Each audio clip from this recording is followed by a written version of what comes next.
I haven't heard that one in a while. Bittersweet. That's how you would describe a breakup. It's Yes. bitter at first. If you recover, it gets sweeter. Yeah, yeah. Yeah, I don't But some know. people, you know, they're stuck on their breakup forever and ever, and they keep going back to that, you know. They keep comparing their current one with the ex. You know, last time my boyfriend used to blah blah blah. Last time my boyfriend had hair. I'm like, okay. No, I had a chat with Professor Dr. Rozieta Shaary a couple of weeks ago about, you know, the metastatic condition. When you dwell and think about it and you keep on comparing, you know, how the old fella wasn't never in the picture. So let's ask Professor Dr. Rozieta Shaary this morning. Morning, Prof. Morning. Let's talk about metastatic before we go further into, you know, talking about love hurts. Is that why love hurts? Because you keep on being in the same station? Yeah, because you think it's that event, it just is. However, it depends on the way we see it and the way we thinking about the event, or we call it as you metastate it as you are saying why you are feeling angry, you're feeling sad, and then you are thinking why are you feeling sad, and then you are angry for you feeling sad or things like that. That is what we call the metastating, and it gets, you know, like making you feel there is so many thoughts that come into your mind as things when you are in that kind of situation, torrents of thoughts, torrents of negative thoughts come into your mind, and you are thinking about where it's going to end. Sometimes it's just like you cannot even hear yourself thinking. It is just thoughts just coming, just like wave and wave and wave of thoughts. So, yeah, is it possible to mend the broken heart? Yeah, it is possible. I would say so, because the thing is, do you know why heart breaks? Because when heart breaks, it's going to grow bigger. Oh! That's why heart breaks. Grow bigger? Yeah, because when we understand this, because the thing is that most people will say, if I don't have a broken heart, then I will be able to achieve more success in life. Or maybe if that person have not hurt me, then I will be more successful. As long as we are giving their excuses again and again, we will not be able to find peace inside our heart. So what I always say wherever I conduct a program and talking about EQSQ, I always touch on this. Why do heart breaks? So that, you know, when the heart breaks, the case, if you have a case, then it will grow bigger. Because the thing is that when you have that feeling of sadness, when you go through that feeling of sadness, you come to a stage whereby you look at things from a bigger perspective. And as we are already on this topic now, on this subtopic now, let me say that in going through things in our life, every day we have choices. That's because in our short discussion today, I want to just focus on two things. We have choices. Either you want to be in that state for the rest of your life, or you get out of it. You have the choice. Second is that you can heal yourself, and healing has the process, and I hope to be able to talk in length about that. How exactly does one heal? How does and to get out of metastatic is already a challenge. Put you over there and ask you that question. Oh, burn! Yeah, it is a challenge, because the thing is that we are not trained to do that in the first place. We are more conditioned to blame things that outside, rather than, you know, in life when we are born, we are like put into a room. In one of the room in a very huge house, and for us to go to the other room, there's a lot of doors, but the doors to go out, there is only one door. I'm sorry about that. There's only one door, and this door, it does not open out, it opens inside. So the only way for us to get out of this misery is to look deep into ourselves, to go back into ourselves, because this is one quotation that I got. It's so wonderful. It says that the mind does not know the way. The heart has been there. The soul never left. Welcome home. It's very powerful, isn't it? Because you are already there, in the sense that the peace is already there inside of you. However, you are so much thinking about, the mind is so much thinking about this and that and this and that. You do not calm your heart, and you do not allow that heart to just grow as it is broken. You are giving excuses. We are giving excuses that you know, that sometimes that I want to hurt myself so much. I want to, if I were to go, if I were to kill myself, go into suicide, that person is going to be hurt. Sometimes some people will go through that psychobabble inside of them. Is there a suitable duration for people to grieve when it comes to breakup? Some people can take about 3 weeks, found another person, but one day. Other people Move on. other people take about, I don't know, 3 to 4 years. It will depends, as I say. As you know how to actually handle this, then the grieving period will be shortened. Because the thing is, the stages in healing is that first, when you go through that, when the thing happened, the event happened, you just go into denial. Oh, this does not happen. You know, it cannot happen to me. And then maybe it will be for a long time, or maybe it's going to be a short time. It depends on how you handle it. And then you go into, at that time, you are just go into denial. You just do not want to accept that it is happening. And then as time goes by, you start to feel the emotion.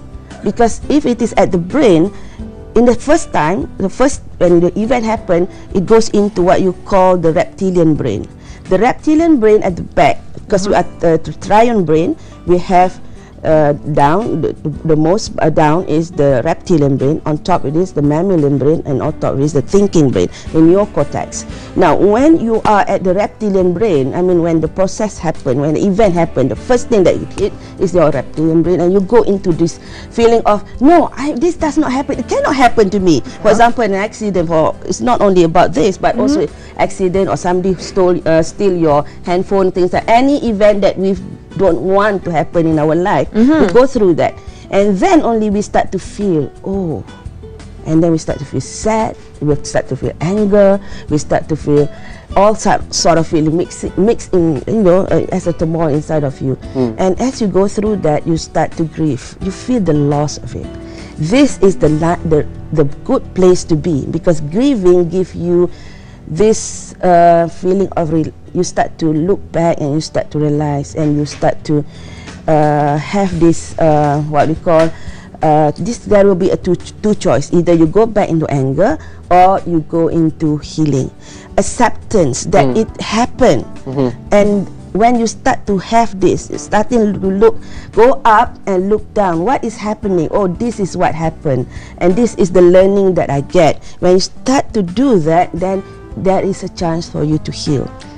But if you go into the denial, then it's going to be like 10 years, 20 years, and that's why people become rotten, because they go into that cycle again and again and again and again. Whoa! It's a question of choice, I guess. You know, you can choose to break out of the cycle, or you can stay in that cycle and rot. If I may just read a couple of comments from our friends on Facebook. More than a couple. Siti Nur Khaila said, "I'm in the middle of it. I'm stuck because it's like the one I knew for years and told me I have to wait till I shouldn't have. I will probably be able to replace him with someone better." What I did, probably let my broken heart astray and heal by this another joke.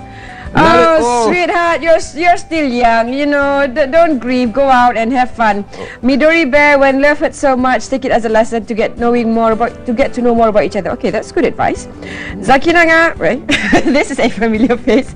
Go and look for other love. Raihamu said, my heart has already been hurt many, many times, but still looking for true love. That's the spirit. There's lots of positivity in there. Tom. Always the naughty one. Unconditional love doesn't hurt until you read the fine print. Guru Deepak Chopra once said, purest love lies in unattachment. So go find someone unattached and you will find pure love. Deepak, we need to talk seriously. Tom, seriously? Not Tom, seriously? Shout out to Deepak Chopra there. Okay. Can we talk about rebounds? Because I think that's the classic mistake we make. We're not ready to commit into a new relationship. We just broke out of an old one, but there we go. 3 weeks later, bam! Rebound. Because we have not healed from the first one. So it is still hanging there. It is still there. The remnant is still there. So we are not handling it to ourselves, because the thing is, we are looking for the love outside. We have forgot to look for the love inside. And as long as it is good what one of the what you call contributors just not mentioned about, when it happens, you just continue going. I just like to suggest humbly that for her to just look deep back into herself and just tell herself that she deserves this love. She is love. She is love. She is a wonderful person. and she is going to meet that wonderful person. Now her state is different. Before, perhaps that she, then she just just put it aside, maybe sweep it under the carpet. Now don't do that, because as long as you do that, it will mountain, right? So you go back into your heart and you say that I deserve love. I deserve. It's happened. Okay, maybe this is not for me, and it is not for me. But I want to make myself ready to receive the one that is wonderful to me, and that because of your decision, then you are attracting by the law of attraction the person that you deserve and deserve you. Prof, what do you think of the no contact rule? What do you a lot of people will, two choices, two situations. Like one person will actually, go stalk their ex-girlfriend or ex-boyfriend, leave hundreds of messages on the phone, while the other one will just go quiet and no email, cut them off of Facebook. Which one would you say? The other one. Which one would you say is the better option? It will depends on the person. If you ask me the question myself, then I will say just give the space, because it is a space to repair ourselves again. The thing is this: when we go through in life, we forgot that all these things, that undesired thing that happened to us, we call it undesired thing. I don't call it negative thing. Maybe it is undesired thing that happened to us. We thought that it is bad, but it is not. Because the thing is that, as I said earlier, it might look like just a simple thing, but the heart there's a reason why the heart breaks, because the heart needs to be better. Because the more when you go through that painful feeling, is that you start to learn, you start to be more sensitive. And when I went through I have my fair share in that. When I went through that, one big pain in my life, I have many pains, but this is a huge one. The thing is that I start to realize why there are some people walking on the street not knowing where they will go. The one that we call something wrong. And I start to realize, oh my God, what happened in his life that caused him to be like that? Because originally he is just a very normal person, and suddenly you can see this happen to him or her. So we start to realize when this happened to you, just know that it happened to you for a certain reason, and it is not to punish you. It is about you understanding how you can heal yourself, be out of this, and have a bigger heart, so that your heart can love more people. The thing is, if you allow your heart to shrivel down like that, you are just like in the story of a kindergarten teacher asking the student to bring the potatoes. That story I shared with you. That one day this kindergarten teacher say, okay, everybody bring potatoes, a bag of potatoes with you to the school. And then everybody brought, and he said, now carry the potatoes wherever you go, you sleep, you go toilet, wherever you just bring. And after about a week, they start complaining of the smell, and after 2 weeks, they start saying that all the slimy things came out from the potatoes, and they said, cannot have this anymore. They said, teacher, I don't want to bring this. My mother is complaining. My father is complaining. I said, that is what happened in life when you continue carry the negative things in your heart. When you continue not forgiving other people, or you continue not forgiving yourself, you become that rotten potatoes. And it is not just you can't stand the smell, everybody else around you can't. So when you go back into denial and anger and denial and anger and denial and anger, what happens is that you will be, after a while, that rotten potatoes. And I do not want that to happen to anybody in life. That's why I said we have choices. You can stay there if you want. Nobody is going to judge you. At the same time, if you want to liberate yourself, be the person that you deserve to be, that you are meant to be, then get out of that situation, because you have a way to get out. Thank you very much. Don't be a rotten potato. If it's too hard for you, to realize the concept, why don't you bring a potato for a couple of weeks? Maybe then you'll get the hang of it. Potato simply signifies baggage. We already know what happens to the potato now, so you've been warned. I know. So, well, anyway, thank you again, Professor Rozieta Shaary.